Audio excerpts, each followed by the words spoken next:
from Europe sailed into their village. The sailors came intending to trade pots and pans for the Indians' furs. But sadly, they kidnapped an Indian named Squanto and sold him as a slave.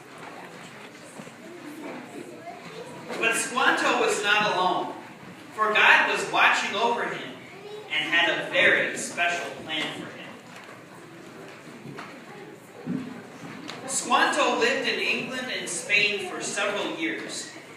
Along the way, he learned how to speak English, and eventually, he even managed to return home to his village by the Big Rock.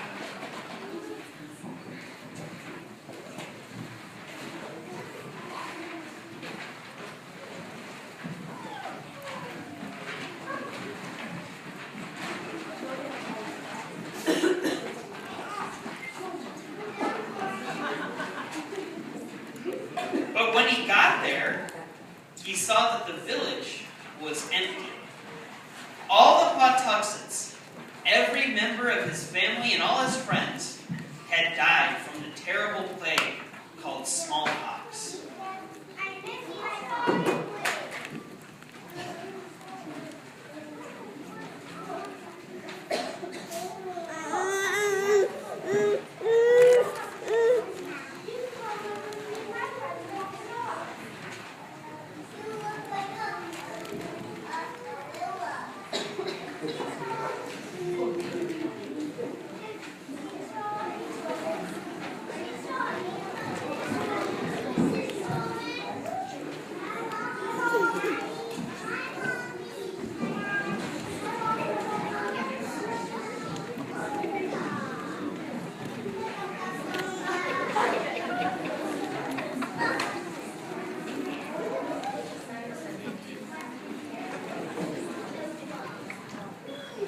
Back in Europe, there were people who wanted to worship God in their own way. King James of England did not like that.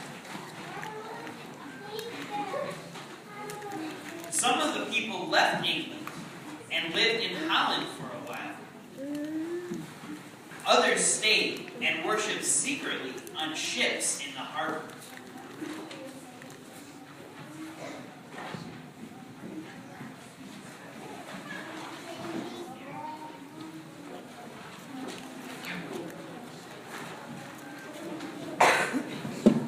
Finally, they decided to sail across the big ocean to the New World. Because they traveled around so much, these people were called pilgrims. On September 6, 1620, a small wooden ship called the Mayflower prepared to leave Plymouth, England, and sail across the Atlantic Ocean to the new land.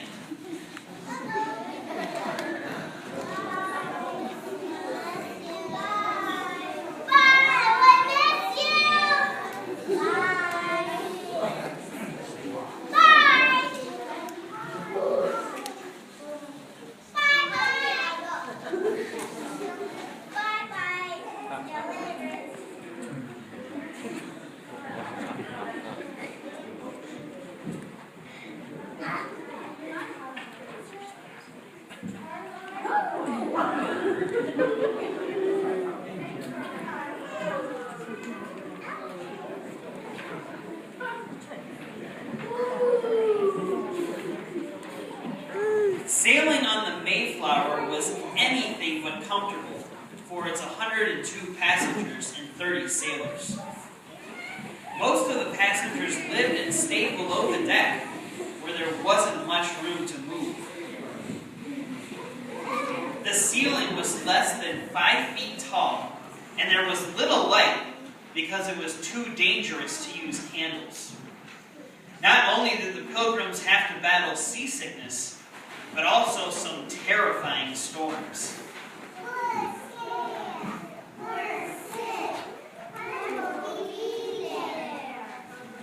After 66 days of hardship on the ocean, the pilgrims had reached the new land.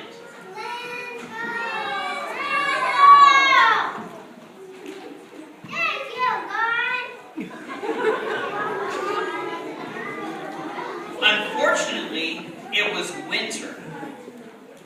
The Pilgrims had to remain on the Mayflower for another 2 months while the men scouted the land and began to build houses.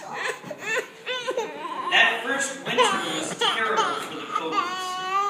They did not have the proper clothing or shelter. They did not have enough food.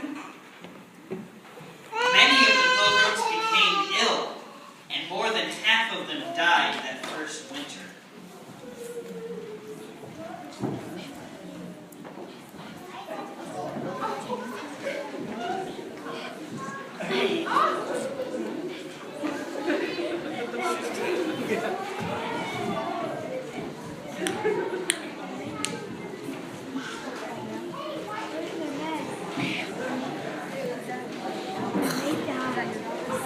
Yeah. What? Oh, yeah? Yeah.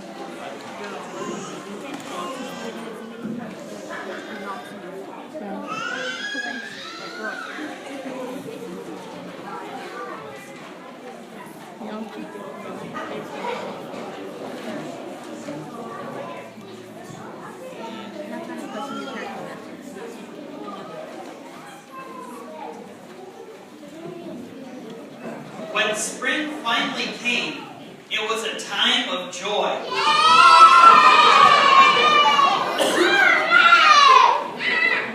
The Pilgrims were busy building, unpacking, and trying to find food.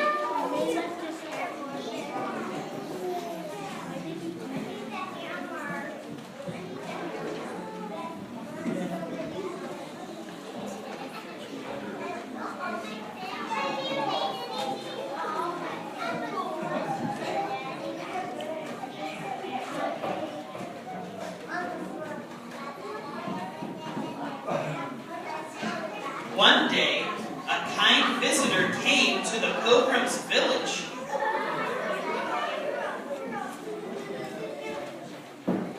His name was Samoset. He liked the Pilgrims and wanted to help them. Soon, he brought another friend. It was Squanto. The Pilgrims were surprised at how well Squanto spoke English.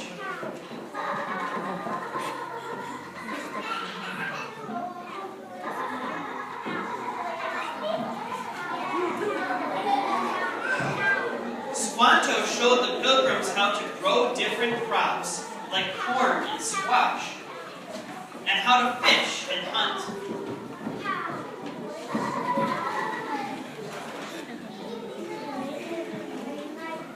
He also helped them form a peace treaty with Chief Massasoit and the Wampanoags.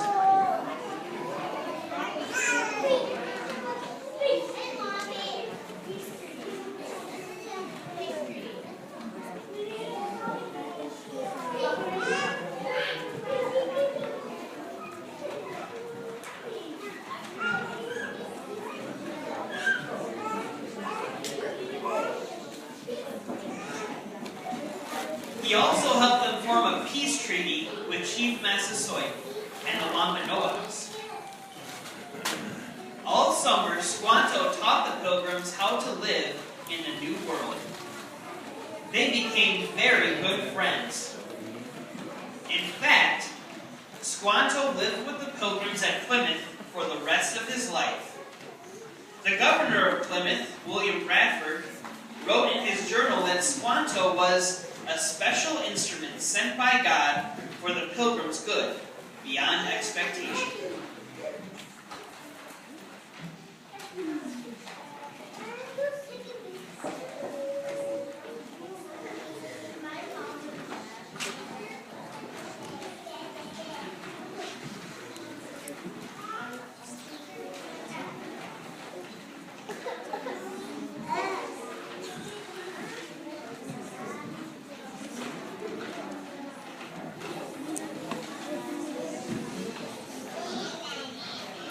Soon it was fall, and harvest time was a happy time for the Pilgrims. God blessed them with more than enough food for the winter. The Pilgrims thanked God and celebrated by preparing a feast. They invited their friends, the Wampanoags.